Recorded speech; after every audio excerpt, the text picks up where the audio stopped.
ನೋಡ್ರಿ ಈಗ ನಮ್ಮದು ಬಿಸಿ ಬಿಸಿ Bihari style chicken curry ready ಆಗಿದೆ. ಇದನ್ನು ನೀವು ಅನ್ನದ ಜೊತೆಗೆ, ಚಪಾತಿ ಜೊತೆಗೆ, ರೊಟ್ಟಿ ಜೊತೆಗೆ, ಉಳ್ಳಾಗಡ್ಡಿ, ನಿಂಬೆಹಣ್ಣು ರಸ ಹಾಕೊಂಡು ತಿಂದ್ಬಿಟ್ರೆ ಸ್ವರ್ಗ ಆಗುತ್ತೆ ನೋಡ್ರಿ. ಸೊ ಇವತ್ತಿನ ವಿಡಿಯೋದಾಗ ಭಾಳ ಸರಳ ರೀತಿಯಾಗಿ ಬಿಹಾರಿ ಸ್ಟೈಲ್ ಚಿಕನ್ ಕರಿ ಯಾವ ರೀತಿ ಮಾಡ್ಬೇಕು ಅನ್ನೋದು ತಿಳಿಸ್ಕೊಡ್ತೀನಿ.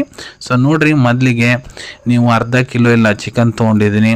ಅದಾದಮೇಲೆ ಸಣ್ಣ ಇದ್ರೆ 8-10 ಉಳ್ಳಾಗಡ್ಡಿ ದೊಡ್ಡ ಕಟ್ ಮಾಡ್ಕೊಂಡಿನಿ, 2 ಟಮಾಟೆಯನ್ನು ದೊಡ್ಡ ಕಟ್ ಮಾಡ್ಕೊಂಡಿನಿ, ಪೂರೆ ಇಡೀ ಬೆಳ್ಳುಳ್ಳಿ ಒಂದು 3-4 ಪೀಸು ಸಣ್ಣ ಕಟ್ ಮಾಡಿದ್ದು, ಹಸಿರುದು ಮೆಣಸಿನ್ಕಾಯಿ, ಅದಾದಮೇಲೆ ಖಡಾ ಮಸಾಲ ತೊಗೊಂಡಿದ್ದೀನಿ. ಈಗ ನೋಡ್ರಿ, ಕುಕ್ಕರು ಈಗ ಒಲೆ ಮೇಲೆ ಇಟ್ಕೊಂಡಿದ್ದೀನಿ.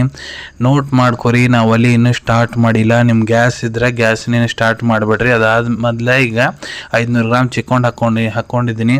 ಅದಾದಮೇಲೆ ಉಳ್ಳಾಗಡ್ಡಿ ಏನದವು ಕಟ್ ಮಾಡಿದ್ವಿ ಎಲ್ಲ ಹಾಕ್ಕೊಂಡೆ. 2 ಟಮಾಟೆ ಹಣ್ಣು ಪೀಸು ಹಾಕ್ಕೋಬೇಕು.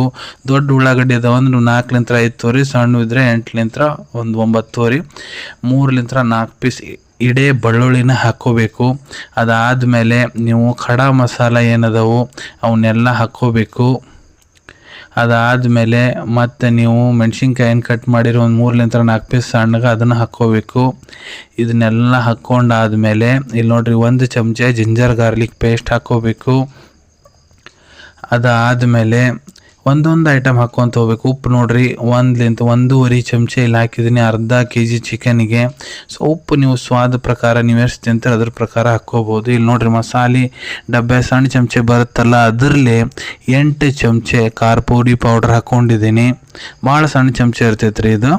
ಅದಾದಮೇಲೆ 1 ಚಮಚೆ ಅರಿಶಿಣದ ಪೌಡ್ರು ಮತ್ತು 1 ಚಮಚೆ ಧನಿಯಾ ಪೌಡರು, ಇದನ್ನೆಲ್ಲ ಹಾಕ್ಕೊಂಡ್ವಿ. ಇದಾದಮೇಲೆ ಬಾದ್ಶಾ ಚಿಕನ್ ಮಸಾಲ ಪೌಡ್ರು ಇದನ್ನು 1 ಚಮಚೆ ಹಾಕ್ಕೋಬೇಕ್ರಿ. ಯಾವುದಾರ ಚಿಕನ್ ಮಸಾಲ ಹಾಕ್ಕೋಬೋದು ನೀವು. ಇಲ್ಲಿ ನೋಡ್ರಿ, 1 ಚಮಚೆ ಪೂರ್ತಿ ಇದನ್ನು ಹಾಕ್ಕೋಬೇಕು. ಇಲ್ಲಿ ಇನ್ನೂ ಅದನ್ನು ಒಲೆ ಚಾಲೂ ಮಾಡಿಲ್ಲ, ಅದನ್ನು ಗಮನದಲ್ಲಿ ಇಟ್ಕೋಬೇಕಾಗ್ತೈತಿ. ಇದನ್ನು ಹಾಕ್ಕೊಂಡಾದ್ಮೇಲೆ ಮತ್ತೆ ನೀವು ಎಣ್ಣೆ ಹಾಕ್ಕೋಬೇಕಾಗ್ತೈತಿ ರೀ. ಎಣ್ಣೆ ನೋಡ್ರಿ, ನೀವು ಸರ್ಸೋ ಎಣ್ಣೆ ಕೂಡ ಉಪಯೋಗ ಮಾಡ್ಬೋದು. ಇಲ್ಲ ನಾನು sunflower oil, refined oil use ಮಾಡಬೇಕು. 100 ml ಮಟ್ಟ ಆ ಎಣ್ಣೆ ಹಾಕ್ಕೊಂಬಿಡ್ರಿ. ಇನ್ನು ಅದ್ರೂ ಒಲೆ ಆನ್ ಮಾಡಿಲ್ಲ. ಇದನ್ನೆಲ್ಲ ಹಾಕ್ಕೊಂಡಾದ್ಮೇಲೆ ಚಂದಾಗ ಅದನ್ನು ಕಡ್ಡಾಡಿಸ್ಬೇಕ್ರಿ. ಚಮಚೆ ತೊಗೊಂಡು ಸೌಟೆ ಮಾಡ್ಕೋಬೇಕು, ಚೆನ್ನಾಗಿ ಮಿಕ್ಸ್ ಮಾಡ್ಕೊಂಬಿಡ್ಬೇಕ್ರಿ. ಯಾಕಂದ್ರೆ ಈಗ ನೀವು ಚಿಕನ್ ಹಾಕ್ಕೊಂಡಿರಿ, ಎಲ್ಲ ಉಳ್ಳಾಗಡ್ಡಿ, ಮೆಣಸಿನ್ಕಾಯಿ ಮತ್ತು ಟಮಾಟಿ ಸಣ್ಣ ಕಟ್ ಮಾಡಿದ್ದು, ಮೆಣಸಿನ್ಕಾಯಿ ಮತ್ತು ಮಸಾಲೆ ಎಲ್ಲ ಹಾಕ್ಕೊಂಡು ಎಣ್ಣೆ ಹಾಕ್ಕೊಂಡು ಚಂದಾಗ ಈ ರೀತಿ ಮಿಕ್ಸ್ ಮಾಡ್ಕೊಂಬಿಡ್ಬೇಕು, ಸೌಟೆ ಮಾಡ್ಕೊಂಬಿಡ್ಬೇಕು. ಇನ್ನಾದರೂ ಒಲೆ ಆನ್ ಮಾಡಿಲ್ಲ. ಭಾಳ ಈಸಿ ಮೆಥಡ್ ರೀ ಇದು, ನಾನು ನಿಮ್ಗೆ ಹೇಳ್ಕೊಡೋದು. ಯಾರು ಒಮ್ಮೆ ಅಡುಗೆ ಮಾಡಿಲ್ಲ ಅವರು ಮಾಡ್ಬೋದು. ಇಷ್ಟು ರೀತಿ ಎಲ್ಲ ಇಂಗ್ರೀಡಿಯೆಂಟ್ಸ್ ಹಾಕ್ಕೊಂಡಾದ್ಮೇಲೆ ನೀವು ಗ್ಯಾಸ್ನ ಮಾಡಕ್ಕೆ ಕುಂತೀರಿ ಅಂದ್ರೆ ಮೀಡಿಯಮ್ ಫ್ಲೇಮ್ನಾಗ ಇಟ್ಕೊಂಬಿಡ್ರಿ. ಸಣ್ಣ ಒಲೆಯಾಗ ಮೀಡಿಯಮ್ ಫ್ಲೇಮು. ಇಲ್ಲಿ ಇಂಡಕ್ಷನ್ನ ನಾವು ಮಾಡಕ್ಕೆ ಕುಂತೀನಂದ್ರೆ ಇಲ್ಲಿ ನಾನು ನೋಡ್ರಿ 800 ಲೆವೆಲ್ ಇಟ್ಕೊಂಡಿದ್ದೀನಿ ಇಂಡಕ್ಷನ್ನು. ಕುಕ್ಕರ್ ಮುಚ್ಚಾಕೆ ಹೋಗ್ಬೇಡ್ರಿ, ಉಲ್ಟಾ ಹಾಕಬೇಕು. ಇಲ್ಲ ನೀವು ತಾಟು ಕೂಡ ಮೇಲೆ ಮುಚ್ಚಬಹುದು. ಈಗ ಇಲ್ಲಿ ಟೈಮ್ ನೋಡ್ರಿ, 8:51 ಆಗಿದೆ. ಈಗ ಇದೇ ಲೋ ಫ್ಲೇಮ್ನಾಗ 1 ತಾಸು ಮಟ್ಟ ಕುದಿಯಾಕೆ ಬಿಡ್ಬೇಕ್ರಿ. ನಡ್ಬರ್ಕ್ ಅವಾಗ ಅಂತ ತಕ್ಕೊಂಡು ಚೆನ್ನಾಗಿ ಮಿಕ್ಸ್ ಮಾಡ್ಕೋಬೇಕು.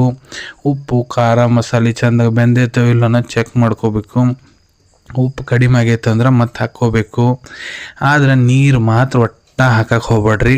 1 ತಾಸು ಮಟ್ಟ ಮೀಡಿಯಮ್ಲಿಂತ್ರ ಲೋ ಫ್ಲೇಮ್ನಾಗ ಒಲೆ ಇಟ್ಕೊಂಡು ಚಂದಾಗ ಕುದಿಯಾಕೆ ಬಿಟ್ಬಿಡ್ರಿ.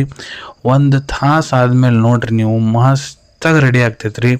ಉಳ್ಳಾಗಡ್ಡಿ ನೀರು ಬಿಡ್ತೈತಿ, ಟಮಾಟೆ ಹಣ್ಣು ನೀರು ಬಿಡ್ತೈತಿ, ಮತ್ತು ಇದ್ರಾಗ ಎಣ್ಣೆ ಮೊದಲ ನೀವು ಹಾಕ್ಕೊಂಡಿರ್ತೀರಿ. ಸೊ ಎಷ್ಟು ಮಸ್ತ್ ರೀತಿ ಅಂತ ಇದು ರೆಡಿ ಆಗ್ತೈತೆ ಅಂದ್ರೆ ನಿಮ್ಮ ಫ್ರೆಂಡ್ಸಿಗೆ ಆಗಿರ್ಬೋದು, ನಿಮ್ಮ ಫ್ಯಾಮಿಲಿ ಮೆಂಬರ್ಸಿಗೆ ನೀವು ಇದನ್ನು ಮಾಡಿ ಕೊಟ್ಬಿಟ್ರೆ ಆ ಚಪ್ಪ ಬಡ್ಕೊಂಡು ತಿಂತಾರೆ ನೋಡ್ರಿ. ಈಗ ನೋಡ್ರಿ, ಟೈಮು 9:51 ಆಗಿದೆ ಅಂದ್ರೆ 1 ತಾಸಿಗೆ ಆಲ್ಮೋಸ್ಟ್ ಮುಗ್ದಿದೆ ನಮ್ಮದು. ಈಗ ಇದು ರೆಡಿ ಇದೆ. ಇದನ್ನು ನೀವು ಸರ್ವ್ ಮಾಡಿಕೊಂಡು ತಿನ್ಬೋದು. ಇಲ್ಲಿ ನೋಡ್ರಿ, ನೀವು ಯಾವ ರೀತಿ ಕುದ್ದೈತೆ ಅನ್ನೋದು ಮಸ್ತ್ ಕೂಡ್ಕೊಂಡ್ಬಿಟ್ಟೈತೆ ಎಲ್ಲ. ಈಗಿದು ತಿನ್ಲಿಕ್ಕೆ ರೆಡಿ ಆಗಿದೆ. ಇದನ್ನು ನೀವು ತಾಟ್ನೆ ಹಾಕ್ಕೊಂಡು ತಿನ್ಬಹುದ್ರಿ. ಮಸ್ತ್ ಒಂದು ಹೊಸ ಸ್ಟೈಲ್, ನಿಮ್ಗೆ ಹೊಸ ರುಚಿ ನೋಡ್ಲಿಕ್ಕೆ ಸಿಗ್ತೈತಿ. ಯಾವುದೇ ಹೋಟೆಲ್ನಾಗ ಈ ರೀತಿ ನಿಮ್ಗೆ ಮಾಡಿ ಕೊಡಂಗಿಲ್ಲ ರೀ.